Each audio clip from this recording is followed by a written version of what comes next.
Hey mom, how's it going? It is going fantastic, Lindsay. How's your day going? It's going good. Been busy, but busy is good. Agreed. Well, I am super excited.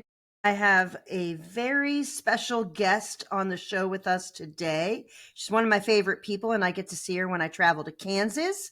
And hopefully, I'm going to get to see her even more because we have these circles that seem to collide, which I am very thankful for. So, today we're going to be talking to Angela Trimble. She is the co-owner of TrustPoint Insurance and Real Estate. Angela, welcome to the show. Hey, thank you. I appreciate it. Yeah. So honestly, for those people that don't know you, which I don't know who those people are, but let's just imagine that there are people in this industry that have not met you. How sad for them. Tell us a little bit about your how you got into insurance and what your agency looks like and all of that. Yeah. Actually, I came from the medical field. So I was in the medical field for about 13 years and I ran a multi specialty clinic. So I was on the medical side, dealt a lot with insurance on that. And then my business partner now, Janet Payne, her and I were roommates outside of high school. And she was like, "Oh, you got to come back. You got to come back." And I was like, "I am not coming back." Anyway, turn of events, things happened, and I actually came back. And then her and I had the opportunity to purchase the agency. And so we bought it in 2000. And it's been really good. She and I have known each other for a very, very long time. And so, yeah, we bought the agency, and the agency was an insurance and real estate company. And we were both realtors before. So, yeah, so we have an agency that has real estate included. Oh Yeah. my goodness. So hold on. Let me just get this straight. So first of all, you moved away Yeah. and then you went into business with a roommate. Was it like a college roommate or just a roommate after high school that you all lived together? Yeah. So, a roommate out of high school. So, Got it. we didn't know each other, complete strangers. What? And we moved in. Yeah. Yeah. We didn't even like each other at all. So, yeah, Wow. we tell the story and it's pretty funny. But yeah, no, we didn't even like each other at all. And we just came from two different walks of life. And so we melded really well. And then we became adult friends. And I moved away because, when you're in your hometown, you're like, I'm never coming back here again. And, you know, not everybody does that, but I'm in Kansas, so it's a little bit, we're a small town. And so I moved away, went to college, did the whole thing, did the, medical office. And she was like, "Oh my God, we have this position. You got to come back for it." And so I was like, "No," but I did. And it went really well. And then her and I bought the agency, and yeah, we bought it in 2000, and we've expanded and grew it. And yeah, so that's where we're at. That is a fascinating story. I got to tell you, the way people come into insurance is always never what you think. First of all, there's very Right. few people that, unless they were born into it. Like there's two Yeah. ways. It's either very random or you were born into it. And Yeah. Agree. that's fantastic. I had no idea, first of all, that you guys didn't like each other when you first met or were complete strangers because you have built this incredible partnership. There's no two ways around that. So, Yeah. and I get to see in my walk of life, I deal with a lot of different agency owners that are thinking about planning for the future. So sometimes when I engage with agencies, I engage sometimes when partners don't quite agree on what that future is going to be. So, good, bad, or indifferent, I sometimes get to be engaged when that partnership's not going so well. And from the outside, man, it looks like you guys have an incredible partnership. So I'd love for you to tell me what the secret is there. Well, honesty, and we agree to fight. Hmm. So we agree to disagree. And there's times where, we have to make the hard decisions. And I'll tell Janet, I'm like, "Yeah, you're taking this one. You're 51% owner today. I'm not doing this." And she'll do vice versa. So we'll pick and choose. But we truly, Carrie, we stay in our own lanes. And I think that's what's important. And we respect each other in their lanes. So, like, for example, I do the processes and how our agency works and the technology and doing that. And Janet is more of dealing with the carriers and the contracts and the commission based and, how we need to advance and what kind of markets we're looking for. And does that work with our agency producers? Where I'm like, okay, we've got to be more streamlined, more technology, more, advanced. We've got to look at this, this, and this. And so we truly stay in our own lanes. Now we bounce stuff off of each other all the time and we give our opinion, but we will always be respectful in saying, hey, that one's on you. Whatever decision you make, I'll live with it. Because at the end of the day, being the only person that makes all the decisions and everything's on you, that's pretty stressful. It's pretty taxing. And so, yesterday her and I were in a 4-hour meeting and we were kind of going at it. We listen to each other speak. We try not to speak over one another, and give the respect of truly listening to the other one and never putting them down that they don't understand what it is. Or, we'll say, okay, wait a minute. I don't know what you were talking about. Explain that a little bit more to me. And typically we come to the same conclusion. We come to the same, like, oh, okay, now I see what you're saying. Well, I was looking at this way. You were looking at this way. And ultimately our goals were the same, but we were just coming from different angles. But there will be times that I think that, go ahead. I'm sorry. no. I'm sorry, I did not mean to interrupt you. No, you're fine. But I think that some of the best innovation comes from fighting with the people that you work with, like sitting down in a room and taking the opposite stance and saying, okay, you have this idea, but here's all the reasons it wouldn't work. What about this idea? Oh, here's all the reasons why that wouldn't work. Or here's why this other idea is better. And like getting down and like taking opposing sides. Like there's a reason we debate about things, right? And when that can be done in a respectful and like when you can communicate and say, okay, like we have this problem. Let's both come up with a separate idea and present it and make sure the other one understands, but then tear it down a little, like put it to the test, because you don't know until, if you didn't do that, you wouldn't know until it's like out in the world. And then who knows what's going to happen then, Yeah. So I think that her and I understand our point is, all right, is this the best thing for the agency? Right. Is your idea better or is my idea better? And whichever one's really, truly better, then that's what we go with. And then sometimes we just involve staff and sometimes they're the tiebreaker. If staff is going to do it or staff is part of it, a lot of times we'll go to them. It's only fair.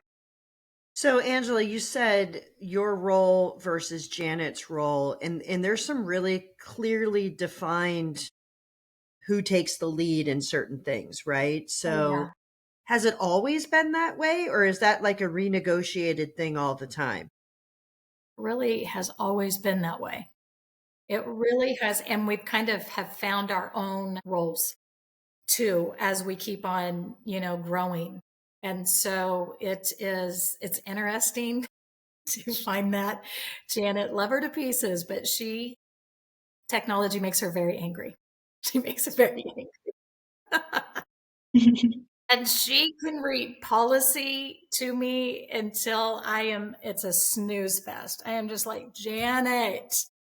She loves it. And that's what she does. Don't get me wrong. I love insurance too, but yeah. So we clearly know, and our staff knows it. Our staff clearly knows who they go to for whatever they want. Yeah. It's funny. Yeah. Love that. That's funny. So since you have a dual, like your agency is insurance agency and realty, yeah. Is that what you specialize in, or do you have another niche that you guys focus on? Well, Janet and we're trying to work more on the business than in the business, but her and I both have our own book. So we still have a book of business that we're doing. And so we're trying to transition to that. And it's very difficult. So we both are realtors and we do real estate, but we don't do it as much full time. We're more full time in insurance. So if there are those people that may like friends or family or a certain situation, we will take that listing on or we'll work with that person on buying. But I myself, my book is municipalities. So I work on schools, counties, libraries, water districts, all of that. That's where my niche is. And Gotcha. Janet is really big with contractors, and she's got several different things that she specializes in with trucking and contractors and oil and gas. So there's a lot of that too. So even our books of business don't collide. Yeah, It just that's kind of doesn't. crazy. I mean, just truly, we stay in our own lane. So it helps. So, Angela, I'd love to talk about, I know that your agency's growing. I've known you guys for a couple of years, and I also know that you guys have some experience in acquiring other agencies. Walk me through what your process looks like when you guys are acquiring. Obviously, probably one of you takes the lead in that process, or maybe not. I don't know, but I would love to talk about, you know, some lessons learned and some advice that you would give to other agencies that want to grow by acquisition. Oh, absolutely. Acquisition is fun but scary. I mean, just honestly, I mean, you're thinking, oh, okay, it's already established. This is this is going to be easier than starting from scratch, right? And so Janet is pretty much, she's a very strong lead on this. So Janet loves calculating the numbers when it comes to the carriers. So we look and see, like, hey, do we have mutual carriers? What is the location? What is their demographics? Where do they reach out to? We've been really lucky that we've had the three of the acquisitions, two of the acquisitions that we have had have contacted us directly and wanting us to purchase, which was such a compliment. I mean, we took that as a huge compliment. Um, but I think we align insurance companies, number one, and philosophies, like how they have done business. Does that reflect on how we do business? And because your customers will typically follow how those people do business. And so that kind of gives you a little bit of a heads up of how those customers are, right? So we look at that, and we have been fortunate that they've aligned. So, and also like what they are writing in that area, and is there business to be had in that area. So that's a lot of it. Yeah, I would tell you that, I obviously do the numbers part and the analysis part and all of that. But what you said is, do we fit culturally is a hard thing to put your finger on. But if someone's coming to you, they've obviously figured out who you are and your reputation and the way you all conduct yourselves. So they are seeking you out because they want their customers to be handled that way and they see that fit.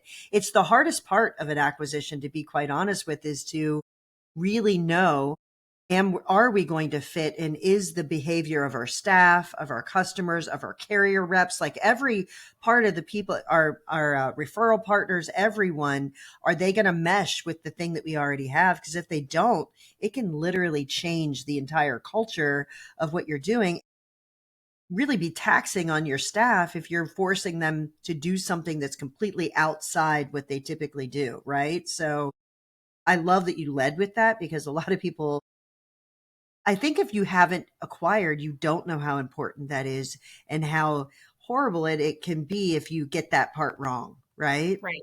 Yes, Yeah. absolutely. And so, two of the agencies that we purchased they took cash, and that was a big challenge for us because we don't take any cash, we don't take any checks, we're direct, we don't Yeah. do that. And so you're looking at some clients that's the only way that they've done it, and they've come in every month and paid it, or to having a cash drawer. I mean, we weren't used. I mean, so it's just some of the little things that you really have to look at, like they had a cash drawer. My staff's like, how much do we put in here? Do we need coins? What is this? They're just like, Do we need coins? um, so, it's just kind How of much is some a of nickel worth again? yeah, exactly. Yeah. So, and it is a different atmosphere. We are in the Midwest. And so you have people coming in, and when they're going to pay their bill, they may be seeing the doctor that day. They may be going to the grocery store that day. You're on their list of things to do, and they're going to have a coffee in your lobby and sit and chit chat. mean, it's the culture. It's huge. It's huge. It truly is. So you said it. You're in Kansas and you acquire an agency that accepts cash, but yet I know about your agency that you're very tech forward.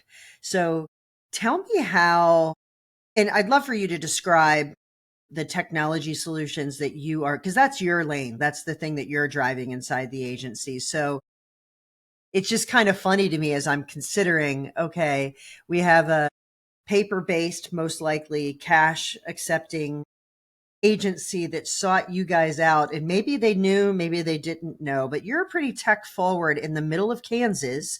That's the other part, which is which people don't think. They think tech forward might be in New York City or they might be very urban. It's not true. There's actually tech forward agencies everywhere. But just give me an idea of how, first of all, did staff integrate in those two situations, and what was that like? Yeah. It was interesting. They're like, first it was cash drawer. We had to get the cash drawer out. And Yeah. then I get a call. They want a receipt. What do we do with a receipt?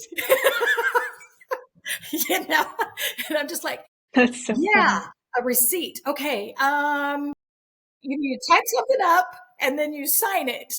And then they're like, do I notarize it? Do I? Do Oh I my notarize? goodness. So, I mean, no offense to the client, but we were just kind of caught off guard. And I know that's kind of crazy, Yeah. but yeah, it was a reality. So we had to learn really quick.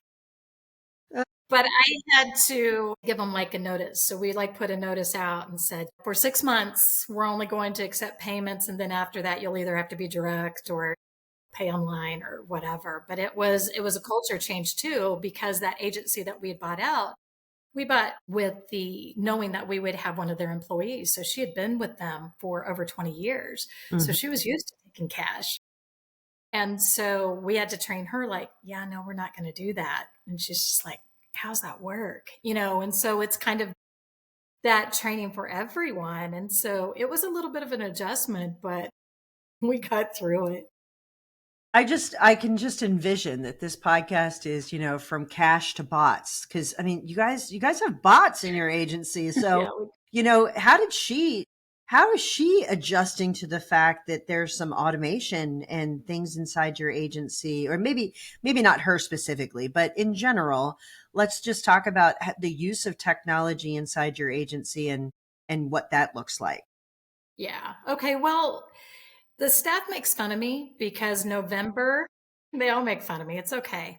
And November, they call it Change-vember. So my birthday's in that month. So they call it Change-vember because here it comes. She's going to change something up. Well, by that time, I've gone to some conferences and I'm like, oh yeah, IPFS or, oh yeah, total CSR or whatever, all these different automations of things that you can do. And I'm like, oh my God, yeah, we're going to do this. It'll be awesome. You guys will love it. And they're just like, oh, here she goes again. And one of them was the bots. And so, yeah, I was like, all right, here we go, guys. This is it. We're going to try it again. It wasn't November, but now they call every month Change-vember, but it's okay. At least they say it to my face. But yeah, so we did. We put bots on the system. So we're on Epic through Applied. And so, yeah, so we worked with them. And then we also worked with another company, Quandary, in Canada. And we went through a lot. It was a lot to learn how our system works versus how our system works with a bot and what we want our system to do with the bot. I mean, there's a lot of pieces that you have to put together, but it was such a huge awareness once it's done. It's a game changer. So So, staff loves yeah. it. So tell me, what are some of the things that you're using a bot for? And for those people that don't know what a bot is, it's robotic automation where repetitious tasks inside the agency are automated, so no human has to do it. It's literally programmed in order to do that. That's good enough, right?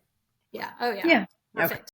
Yeah. So give us an idea of some of the things that you use bots for and what the impact has been on your staff. We have used them for, first off, we have a renewals manager section that comes inside of Epic, and it automatically lets you know if the renewal is up or down by either what percentage you bring in or what have you. And then it creates an activity, and then it creates a task within that activity of telling you what you need to do, how you need to do it, and so on and so forth. So what we worked with Quandary on for a very long time to get it exactly how we wanted it is that it goes in, it reads that renewals manager automatically, and it goes in and either creates the activity or task for us. So you don't have staff doing that. You don't have them happen to go to the renewals manager. You have producers that don't have to look and see what their renewals are coming up because it automatically is doing steps 2, 3, 4, and 5. So Right. that's huge. Also, like renaming some of our documents, exactly what we want that document. So that's a lot of time when, sometimes companies just download it and it's, 11723B-11 auto. Well, what is that? So it goes in and renames our documents what we want it to be named. And then our biggest one is the renewals manager. The comparison. Um, and so it's the renewal comparison. And so it looks at last year's data and it pulls a deck sheet that we have in attachments, takes this year's renewal, compares the two, and that it's done. And so that we set up the formula of how we want it to compare. And we're still working on the final of this, but so it's doing the comparison for us. So that's countless hours of staff time doing stuff that isn't selling insurance, isn't helping us get our clients one more step further. It's task within activities with renaming. So it has helped us advance our staff. Not that we had to lay anybody off, but what we did do is that now they could spend more time working with the clients doing insurance, right? So Right. taking that phone call instead of being like, oh, I've got 5 phone calls to return because I'm trying to do all this paperwork, they can pick up every line. They can pick up every call. They can handle it right then. They can be more proactive on upselling, cross-selling, what have you, remarketing. Yeah. I got to tell you, every time I hear someone describe using virtual assistants, bots, automation, every time I hear it, I think, and we go back to the same report and look at what revenue should we have per employee again? And Yeah. honestly, my answer to that is what kind of agency are you? Because that benchmark is not the same in an agency that's utilizing automation versus an agency that isn't using Right. automation. It just isn't. And, Yeah. lucky for me, I get to actually see that, which is pretty exciting. Mhm. And I also get to see if you do have all of this happening and you have all this technology and you still have the same revenue per employee, why? Like what is Yeah. happening? So it's Right. just such a cool, I think it's a cool time to be in insurance because the things people were talking about, there are agencies doing it and we're able to actually see it really widen the gap between agencies that are and agencies that aren't. And, it's not surprising that there's people coming to you and saying, hey, we'd love for you guys to acquire us. I mean, that's not really that shocking, is it? When you think about it that way, right? Well, it's flattering. It's very flattering. Well, I mean, and it's the truth. I've had more than one agency that's in that situation. So it's exciting. I know that it's a difficult time, and I guess I'm going to probably end with that topic because it's on everyone's mind. How has your technology and your bots helped you in the hard market? Like, has that been a game changer for you? Because if it hasn't, that's okay. Or is that on the roadmap in order to do some things because of the hard market? Well, again, on the renewals manager, it gives us like that heads up. So those companies that download, we are being very proactive. And at first, staff was very hesitant, but we're contacting our clients ahead of time. Like, hey, Yeah. Carey, we're just calling you to let you know that, your insurance has gone up. We've looked at it and it's less than 5%. I will tell you the market is really getting hard. And if we do remarket you, there is a possibility that the company is going to want to come out and pre-inspect your house. They're going to want, some of those different things. And they're like, no, we're good. Thanks. But typically in the past, you're like, oh my gosh, it went up. We need to look at remarketing it, and we're not going to call them and, whatever. And so I think it's given a great awareness for our staff. So when those bots go in there and they do that, comparison automatically. So it's already done. So instead of you see somebody that, oh, their insurance went up significantly. Well, it's almost every single one. So to have that comparison already done, to have the notification of, oh, I've already got those tasks. So I'm just going to go straight into my activities or straight into my to-do list today, or, oh, I know exactly where that attachment is because I can search exactly how that attachment's supposed to be addressed. That is just, we may say it's only minutes, but those minutes add up. And so I think with the efficiency, then when we say, oh, okay, before it allowed them to do more insurance stuff, the insurance stuff is trying to keep the account, trying to keep it renewed, trying to look and see what it is. Relationships. Yeah, of course. Not one-on-one. Right. Well, if someone's listening and they want to reach out to you and connect with you, where can they reach you? Well, they can obviously reach us through email, Angela at TrustPoint Services, or at TrustPoint Services here in Kansas through the phone number. But yeah, I'm around on LinkedIn, on Facebook, whatever. But yeah, no, I'm all about it. I've had so many people in the industry help me out. And so, yeah, I'm all about sharing it forward and trying to help. And I just think all of us every day are learning so much. It's so over the top with knowledge anymore, with all the AI and the chat GPT and all of that stuff. I mean, it's just such a huge awareness, and it's hard to keep up. So it's really nice when you can reach out to somebody. I could not agree more. And I got to tell you, I mean, there are more and more female leaders emerging. I will say that. I've been in this industry for about 15 years, and there's female leaders all over the place, but there's more being vocal about it. And I absolutely love that. So I love that you and Janet are available. You're out there doing some cool stuff. And I have learned a great deal from you. I'm sure that there are a lot of other people that feel that same way. So I really appreciate what you do. I appreciate you coming on our show, and I look forward to seeing you at a conference near you soon, I'm sure, right?